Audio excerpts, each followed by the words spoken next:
मी अजून धनंजय मुंडेंचा राजीनामा मागितलाच नाही। तिथपासून ते धनंजय मुंडेंचा राजीनामा घेण्याचा सर्वस्वी अधिकार हा उपमुख्यमंत्री अजित पवार यांचाच आहे। अजित पवार उपमुख्यमंत्री असताना त्यांनी स्वतः राजीनामा दिला होता। सिंचन घोटाळ्याचे आरोप झाल्यानंतर आम्ही स्वतः पाहिले की अजित पवारांनी राजीनामा दिला होता। मग धनंजय मुंडे का देत नाहीत असं भाजप आमदार सुरेश धस यांनी म्हटलंय। सुरेश धसांनी पहिल्यांदा जाहीररित्या धनंजय मुंडेंच्या मंत्रिपदाच्या राजीनाम्याची मागणी केली आहे। धसांनी मुंडेंचा आत्ताच राजीनामा का मागितला? मुंडेंना भेटल्यानंतर धस सगळीकडूनच टार्गेट झाल्यामुळे मुंडेंचा राजीनामा मागितला का? हेच आपण या व्हिडिओत पाहणार आहोत। नमस्कार, मी स्वानंद बिक्कड, तुम्ही पाहतात मुंबई तक। मागच्या वर्षी डिसेंबर महिन्यात बीडच्या मसाजोग गावचे सरपंच संतोष देशमुख यांची क्रूर पद्धतीने हत्या करण्यात आली। यानंतर आरोप प्रत्यारोप सुरू झाले। दरम्यान भाजपचे आमदार सुरेश धस यांनी हे प्रकरण लावून धरलंय। तसेच देवेंद्र फडणवीस यांनाही या प्रकरणावरून हिवाळी अधिवेशनात निवेदन द्यावं लागलं। सुरेश धस यांनी अजित पवार यांची भेट घेत मंत्री धनंजय मुंडेंची तक्रार केली होती। धनंजय मुंडेंच्या राजीनाम्याची मागणी केलेली नाही। राष्ट्रवादी काँग्रेस पक्षाचे नेते प्रकाश सोळंके यांनी राजीनाम्याची मागणी केली। मी आका आणि आकाचे आका म्हणत होतो। आका म्हणजे वाल्मिक कराड सगळ्यात आहे। वाल्मिक कराडची चौकशी झाली पाहिजे। खंडणीबाबत सातपुडा बंगल्यावर बैठक झाली हे मी आजही खात्रीने सांगतो। धनंजय मुंडेंचा राजीनामा घ्यायचा किंवा काय करायचं हे देवगिरीवर राहणाऱ्या अजित पवारांच्या हातात आहे असं सुरेश धस यांनी म्हटलं होतं। तसेच किशोर फड, संगीत डिगोळे यांच्या खून प्रकरणात कोण आहे, 5 वर्ष बीड जिल्ह्यात नेमकं चाललंय काय हे सगळ्यांना माहीत आहे।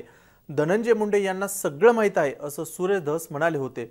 आकांना त्यांच्या आकांनी पाठिंबाच दिला असं सुरेश धस म्हणाले होते। तसंच नैतिकतेच्या मुद्द्यावर राजीनामा द्यायला हवा का असं विचारलं असता त्यांच्याकडे नैतिकताच शिल्लक नाही असं सुरेश धस यांनी धनंजय मुंडेंना टोला लगावला होता। परळी विधानसभा मतदारसंघात विविध बोगस कामं झाले असल्याचं धसांनी म्हटलं।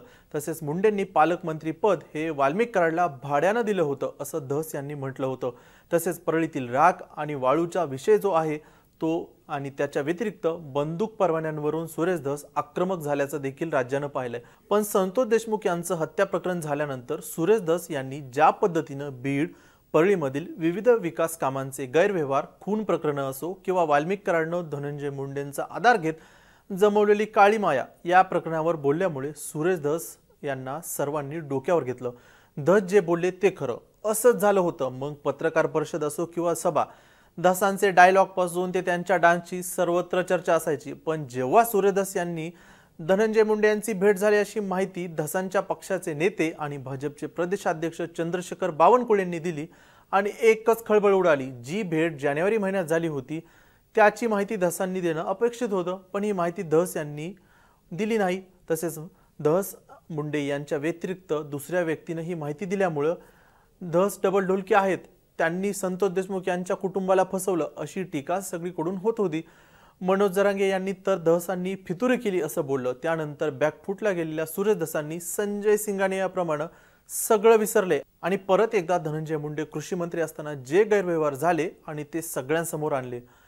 टीकेचे धनी झालेल्या आमदार सुरेश धस यांनी काल पुन्हा एकदा पत्रकार परिषद घेऊन वाल्मिक कराड आणि मंत्री धनंजय मुंडेंवर गंभीर आरोप केले आहेत। धनंजय मुंडेंच्या वरदहस्ताने कृषी खात्यात 300 कोटींचा घोटाळा झाल्याचा गंभीर आरोप सुरेश धस यांनी धनंजय मुंडे यांच्यावरती केलाय।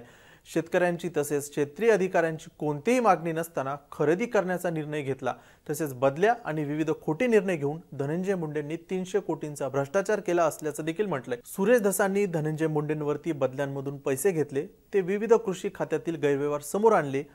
तसेच पहिल्यांदाच मुंडेंचा राजीनामा मागितला व आपल्यावर अब्रू नुकसानीचा मुंडेंनी खटला दाखल करा असं थेट आव्हान धस यांनी धनंजय मुंडे यांना दिलंय। आता मुंडे यावर काय बोलतात व धस यांनी केलेले आरोप व मुंडे या भेटीवर तुमच्या प्रतिक्रिया काय हे आम्हाला जरूर कमेंटमध्ये कळवा। बाकी तुम्ही पाहत राहा मुंबई तक।